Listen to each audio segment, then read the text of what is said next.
दन्नो या जो भी आपने इसका नाम रखा है। वैसे तो मैं इसको 20 बुलाता हूँ। 20 डोंट टच माई मोटरसाइकिल। एक बाइकर की ना जान होती है मोटरसाइकिल। तो ये देखो, ये रही आज की फुली लोडेड बाइक। सही है ना। अब कोई शिकायत तो नहीं है कि मैं सिर्फ रॉयल एनफील्ड की वीडियोस बनाता हूँ। ये डोमिनार 400 है और सिर्फ बाइक नहीं दिखाऊंगा, इसके जो ऑनर है ना उनसे भी बात कराऊंगा। पूरी वीडियो जरूर देखना, इसमें आपको पूरी इन्फॉर्मेशन मिलने वाली है। नमस्ते दर्शकों, मैं आपका दोस्त साहिल आज आपके लिए लेके आया हूँ एक फुली लोडेड बाइक। हमेशा आपकी शिकायत रहती थी मैं रॉयल एनफील्ड की वीडियोस बनाता रहता हूँ, तो आज मैं आपके लिए लेके आया हूँ डोमिनार। अमन भाई को बोलूँगा एक बार कैमरा क्लोज करके इसका नाम भी दिखा दें, बजाज की डोमिनार 400। आज इस वीडियो में मैं आपको दिखाऊंगा, इस बाइक के बारे में बात करेंगे, बाइक के साथ साथ इसमें जो मॉडिफिकेशन हो रखी है उसके बारे में बात करेंगे और बात हम करेंगे चैतन्य भाई से जो इसके ऑनर है। मैं बुलाना चाहूँगा भाई को अपनी वीडियो में। चैतन्य भाई welcome. Thank you so much, आपने हमारे लिए टाइम निकाला। वो अपनी फुली लोडेड दन्नो या जो भी आपने इसका नाम रखा है। वैसे तो मैं इसको 20 बुलाता हूँ 20 क्योंकि लाइक पूरे लुक लाइक इसका वैसे ही है। अगर चाहो तो इसको मैं हल्क भी बुला सकता हूँ कि हल्क भी ग्रीन है और ये भी ग्रीन है। बिल्कुल बिल्कुल, और ये लग भी वैसी रही है भाई क्योंकि फुली लोडेड है ना। हाँ, हाँ। मोस्टली क्या करते हैं बाइक लेते हैं लोग, वो नॉर्मल जो स्टॉक बाइक आती है वैसे चलाते हैं डोमिनार को। बट इसको जब से आपने जैसे इसको फुली लोडेड कर रखा है ना, उसकी वजह से ये बाइक की लुक अलग ही एनहांस हो गया है। मैं अमन भाई को बोलना चाहूँगा, अमन भाई एक बार राउंड लगा दो यार बाइक का। इसमें पूरी मॉडिफिकेशन हैं, लाइट्स हैं, विंडशील्ड स्टॉक है, बस उस पर थोड़ा सा मॉडिफिकेशन किया हुआ है भाई ने। Don't touch my motorcycle. एक बाइकर की ना जान होती है मोटरसाइकिल। तो चैतन्य भाई मैं आगे बढ़ूँ उससे पहले मैं ये जानना चाहता हूँ, ये बाइक आपने ली कौन से ईयर में थी? ये लास्ट ईयर ली थी मैंने। इसकी मेरे को डिलीवरी हुई थी 13 फेब को लास्ट ईयर। हाँ ओके, मतलब आपको अप्रॉक्सीमेट 1 साल से ऊपर एक साल हो, हाँ 1 साल के ऊपर हो। और 1 साल में आप कितना इसको रन कर चुके हो? ये अभी 20,000 होने वाली है। 20,000 होने वाली है। एंड ऑफ कोर्स आपने तो दिल्ली में तो 20,000 नहीं चलाई होगी, नहीं, बाहर का भी आपका एक्सपीरियंस हाँ। है। तो कितना एक्सपीरियंस, मतलब कहाँ कहाँ तक आप इस बाइक को लेके चले गए? अभी मैक्सिमम जो मैं गया हूँ हार्डली 500 किलोमीटर्स गया हूँ वन साइडेड। 500 किलोमीटर से 300-400 किलोमीटर ऐसे गया मैं। ओके, चंडीगढ़ हो गया, ऋषिकेश हो गया, देहरादून साइड हो गया, और फिर अनंतपुर साहिब, भागरनंगल डैम जो हिमाचल बॉर्डर में पड़ता है वहाँ तक मैं गया हूँ। और बाकी मेरी डेली कम्यूट यही है मेरी, लाइक दिल्ली, गुड़गांव, नोएडा मेरा ऐसे चलता रहता है। तो लाइक सब कुछ है, बस सीट थोड़ी इसकी मैं अभी थोड़ी और मॉडिफाई लाइक थोड़ा इसको कंफर्टेबल बनाऊंगा क्योंकि ये कि ज़्यादा लॉन्ग टाइम के बाद ये सीट थोड़ा बम को थोड़ा हार्डनेस या स्टिफनेस फील होने लगता है। ट्रैफिक में थकाने वाली बाइक है ये, नॉट अबाउट स्टार्टिंग में तो लगती थी क्योंकि आदत नहीं थी, क्योंकि पहले मैं एफजेड चलाता था 150 सीसी, तो वो काफ़ी लाइट बाइक थी इसके कंपैरेटिवली। तो स्टार्टिंग में थोड़ा सा लगा क्योंकि लाइक टर्निंग लेना, क्योंकि इसकी टर्निंग रेडियस से थोड़ी सी कम है। ओके, और ये कि भाई ट्रैफिक से लाइक टॉगल होकर निकलना गाड़ी के बीच में से, लाइक देखने के पीछे लगना जाए, क्योंकि स्टार्टिंग में प्रॉब्लम थी क्योंकि पीछे से थोड़ी सी लंबी भी है स्टॉक देखा जाए, और ये थोड़ी क्योंकि चौड़ी इसमें भी है। लगा। हाँ, हाँ, अब फिर पहले स्टार्ट, अब ये कि मैं लाइक इजीली निकाले तो आदत हो गई है, 1.5 साल हो गए ऑलमोस्ट चलाते हुए, तब आदत सी हो गई है। तो आप 150 सीसी से सीधा 400 सीसी पे मूव कर गए, इसका कोई रीज़न? रीज़न कुछ नहीं है, ये था कि मैंने जो मेरी इससे पहले बाइक थी मैंने उसकी पूरी कैपेबिलिटी यूज़ कर रखी थी, मैंने उसकी फुल पोटेंशियल यूज़ कर ली थी। अब इतना है कि अगर मैं 100 सीसी प्लस जाता तो उसकी पोटेंशियल ऑलमोस्ट उसके आसपास ही होती है। बिल्कुल। तो उसमें मुझे इतना कुछ मज़ा नहीं आता, ना इतना कोई टॉर्की फील होता, ना मुझे ज़्यादा पावर फील होता, तो इसलिए मैंने 400 चूज़ करी। तो बजाज के साथ ही जाना क्यों सोचा? बजाज ये था कि उस टाइम ये था कि हाँ यही बाइक है जो मुझे लेनी है। बाकी इसका क्योंकि मैंने सब कुछ लाइक टॉप टू बॉटम देखा था, लाइक इसकी सर्विसिंग भी मेरे को लाइक किफ़ायती लगी, लाइक पॉकेट सेविंग लगी, और बाकी इसके जो एक्सेसरीज़ वगैरह भी है, जो लाइक बेसिक एक्सेसरीज़ है वो भी मुझे पॉकेट फ्रेंडली लगी। तो इसीलिए और ये कि बजाज अपनी इंडियन कंपनी भी है, like go for India company है, तो इसीलिए फिर बजाज मेड इन इंडिया। तो इसकी जो हाईएस्ट पेड सर्विस आपने करवाई है वो कितनी हुई है? पता नहीं, आप लोग मानेंगे नहीं मानो, हार्डली लाइक 3,000 या 3,500 बस। बस इससे ज़्यादा इससे ज़्यादा नहीं। मेंटेनेंस कॉस्ट इसकी ज़्यादा नहीं है।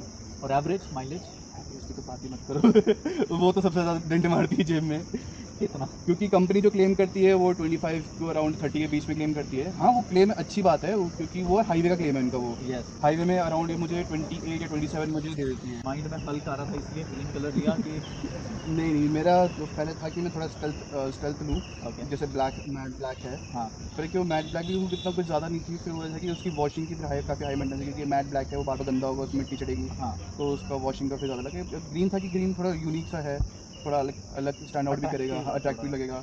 तो इसलिए ग्रीन लिया है। हाँ, जैसा आपने बोला हल्क ये मेरी हल्क है। इसकी सीट हाइट मैं चेक कर रहा था, वो है 800 mm और आप हाइट है 5 फीट 7 इंच। हाँ हाँ, कंफर्टेबल राइड है, लाइक टीपी टो भी नहीं रहता। ओके। लाइक अगर मैं एक साइड को फुल अपना फुल पैर रखूँ तो हाँ। दूसरा हल्का सा टीपी टो होगा, इतना भी नहीं। हाँ, ईजी है। माइलेज का आपने बता दिया, टॉप स्पीड तब कहाँ तक लेके गए हो इसको?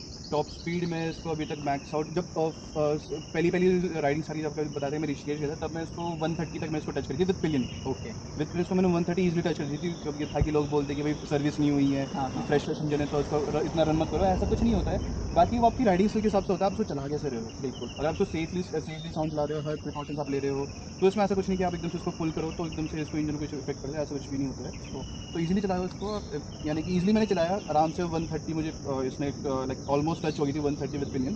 तो इसमें ऐसा कुछ इशू नहीं है। अभी रिसेंटली जब मैं अभी चंडीगढ़ गया था तो मैं अकेला था, तो उसको मैं अराउंड 150 प्लस लेके गया था। ओके। मैं टॉप स्पीड की बात इसलिए भी कर रहा था, मैं ये जानना चाहता हूँ भाई से कि इसकी ब्रेक परफॉर्मेंस कैसी है। मतलब जब आप इसको 150 130 आप कह रहे हो कि with pillion and without pillion आपने राइड किया है, तो इसका ब्रेक कैसा लगता है? मतलब इज इट लाइक स्टेबल, अच्छा ब्रेकिंग है कि नहीं है? ब्रेक का इसको जनरली काफ़ी अच्छे है। अभी इसके मैंने स्टॉक ब्रेक पैड से रखे जो कंपनी से आते हैं, और जब भी कुछ चेंज ब्रेक चेंज करता तो मैं सर्विस सेंटर के टाइम ही सर्विस के टाइम ही चेंज कराता हूँ। ओके। तो काफ़ी अच्छा है इसके लाइक ब्रेकिंग स्टॉपेज अच्छा है। स्टॉपेज काफ़ी अच्छा है। बाकी होता है कि जिस पर्सन की जो बाइक है उसका आइडिया होता है कि भाई ब्रेक लगाने में उसकी बाइक कितनी देर में रुकेगी। बिल्कुल। तो हाँ, obviously according to my idea break इसके काफ़ी अच्छे हैं, ओके। ईजी कंट्रोलेबल है। ये जैसे होता है कि किसी से बाइक में वॉबल स्टार्ट हो जाता है ब्रेक लगाने में, तो ऐसा कुछ नहीं है इसमें। ओके। बजाज की मोस्टली बाइक्स में आपने देखा होगा चैतन्य भाई, आपने सुना भी होगा कि चेन सेट की ना बहुत दिक्कत आ जाती है 1 साल के अंदर, 12 महीने के अंदर, इस तरह से। तो आपने वो दिक्कत अभी तक फेस करी हो? दिक्कत आई थिंक जो मुझे लगता है वो स्टार्ट हो गई है, इसकी चेन थोड़ी लूजन अब होने लगी है। 20,000 के आसपास? 20, हाँ 20,000 के आसपास, उससे पहले नहीं हुई। ओके। अभी रिसेंटली ही स्टार्ट हुई है, लास्ट लाइक 1 मंथ में।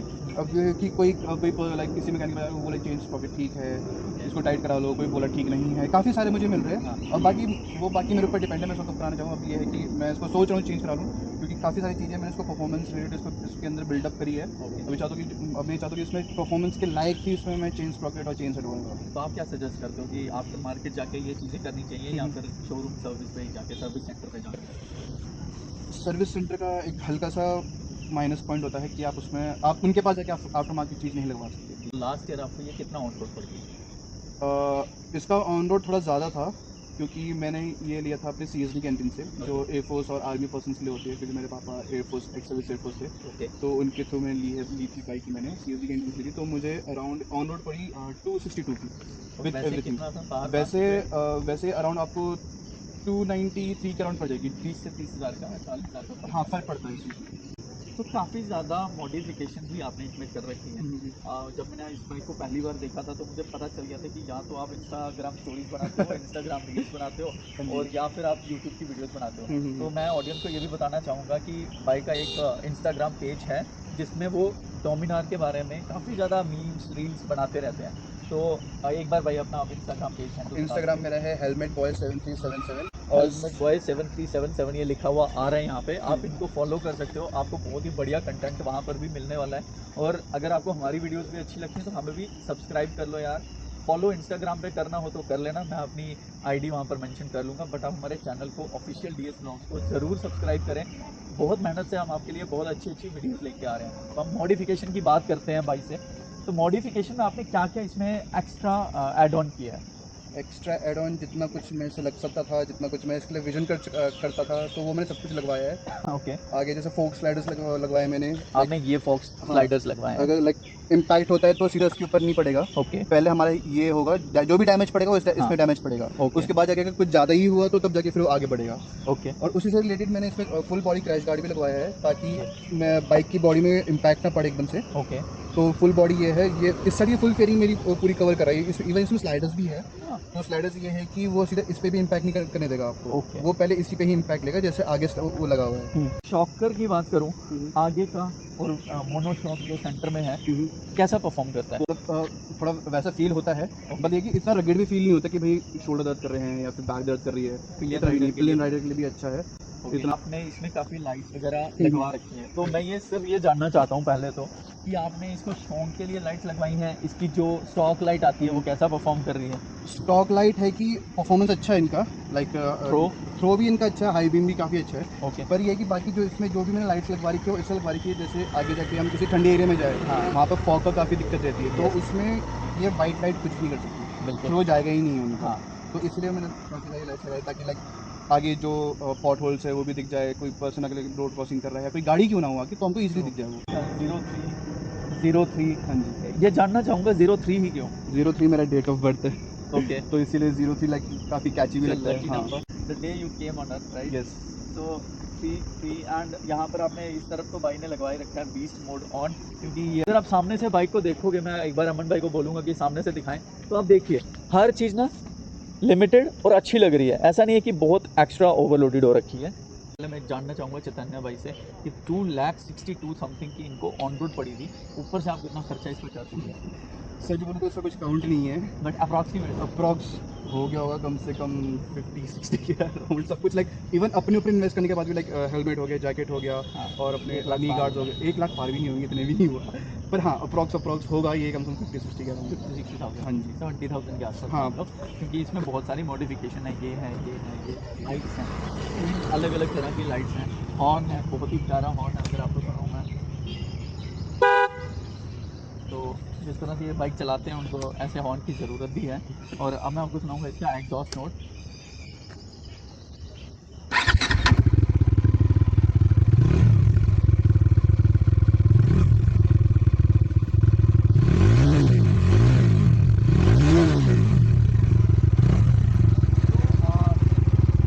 एग्जॉस्ट नोट ऑन करते ही मुझे एक क्वेश्चन तो मेरे माइंड में आया, इसकी वाइब्रेशन कितनी है? वाइब्रेशन बॉडी में Foot packs इतनी, पे- फुट पैक्स में इतनी फील नहीं होती, वाइब्रेशन बहुत कम है उसमें। बहुत कम है। हाँ, वाइब्रेशन Foot नहीं packs नहीं पे आती है। ओके। और जैसे पिलियन राइडर है उसके फुट पैक्स वगैरह कभी नहीं। आपने सुना हो? नहीं, ऐसी नहीं, अगर ऐसा होता तो ऑब्वियसली जो मेरी पिलियन है वो मुझे बता देती पहले, पर ऐसा कभी नहीं हुआ। आज तक पिलियन में कुछ पिलियन राइडर ने कभी ऐसा बोला हो यार तुम्हारी बाइक में ये दिक्कत आ रही है, कोई एक ऐसी हाइट पीछे की हाइट ज़्यादा है? नहीं, हाइट नहीं, उनको तो लाइक इवन लाइक मेरी मम्मी भी लाइक वो एवरेज हाइट है, ओके। तो उनको थोड़ा चढ़ने में थोड़ा प्रॉब्लम सी रहती है, बस हाइट एक रीज़न है। वो मुझे लाइक मुझे बोलती है हाइट है बाइक की, हाइट है। अब मैं तुम्हें क्या बोलूँ, मेरी बाइक की हाइट ही ऐसी है, बाकी बाइक आती ही ऐसी है। सपोज अगर आप डोमिनोर नहीं लेते, हम्म। ये क्वेश्चन मेरे माइंड में शुरू से ही आ रहा था, हाँ मैं जी, हाँ जी। पूछना चाहता था, तो आप कौन से ब्रांड के साथ और कौन सी बाइक के साथ जाते हैं? ब्रांड जो आप चला रहे हैं, बाइक वो हिमालयन में जाती 450। और मुझे कावासाकी की एक मेरी फेवरेट बाइक है Z900, ओके। जो अभी न्यू भी लॉन्च हुई 25 वर्जन, वो भी काफ़ी अच्छी है। तो भाई अपने ना हिंट दे रहे हैं अपने बातों में कि इनकी नेक्स्ट बाइक जो है वो Z900 होने कोई वाली गिफ्ट करना चाहे मैं मना नहीं करूँगा। तो टायर्स भी मैंने अभी रिसेंटली चेंज कराए हैं। है। टायर साइज कितना है इसका? ये आगे 160 है और आगे 120 है। ओके, पीछे 160 हाँ और जी, हाँ जी। 120। तो ओके। कंपनी जो दे रही थी वो मुझे 150 110 दे रही थी, तो ये था कि उसको मैंने काफ़ी यूज़ कर लिया, लाइक वो मेरी डेली रनिंग थी, तो इसलिए टायर इस हिसाब से घिस जाता है, हमारा यूज़ होता है। तो आपने बोला कि मैं गोरिल्ला 450 से पीछे क्यों रहूँ, मैं भी 160 यूज करता हूँ। They are using 160। हाँ। तो वही था कि मैंने अभी इसमें 160 का रेडियल टायर डलवा है, आगे पीछे दोनों पूरा सेट मैंने चेंज करवाया है इसका रिसेंटली। ओके। तो परफॉर्मेंस भी काफ़ी सही है इनकी, लीनिंग काफ़ी अच्छी है, Okay. रोड से काफ़ी चिपक के चलती है बाइक। मैं बार बार एक ही चीज़ कहता हूँ कि रोड किसी के बाप का नहीं होता है, तो जब भी चलें सेफली चलें, अपने साथ साथ दूसरों का भी ध्यान रखें, क्योंकि अगर आप गलत चल रहे हो ना तो वो जो आपके पीछे आ रहा होगा या जो सामने से आ रहा होगा ना उसको भी इफेक्ट करेगा। तो try to avoid these things, be safe ride. और अगर आपको हमारी वीडियो अच्छी लगी, चैतन्य भाई का एक्सपीरियंस अच्छा लगा, if you want some more videos about Dominar और बाइक के एक्सपीरियंस से रिलेटेड की कहाँ से कितना इन्होंने, क्योंकि ये वीडियो काफ़ी लंबी हो गई है आई नो, तो मैं ये चाहता हूँ कि अगर आपको कुछ भी पूछना आप कमेंट करके पूछ सकते हैं, चैतन्य भाई उस पर रिप्लाई कर देंगे, मैं उस पर रिप्लाई कर दूंगा, आप हमें इंस्टाग्राम पे भी रीच कर सकते हैं। तो अगर आपको हमारी वीडियो अच्छी लगती है please do share with others also. हो सकता है यार डोमिनोर आपको ना लेनी हो, बट हाँ आपके किसी फ्रेंड को या आपके किसी फैमिली मेम्बर को ये चाहिए हो, तो जानना चाहता हो, तो हमने बहुत ही डिटेल रिव्यू इस बाइक का किया है। So if you like our video please subscribe our channel, do comment, like, share with others, because आपके लिए हो सकता है ये वीडियो इंपॉर्टेंट ना हो, बट किसी न किसी के लिए ये वीडियो इंपॉर्टेंट हो सकती है। तो धन्यवाद।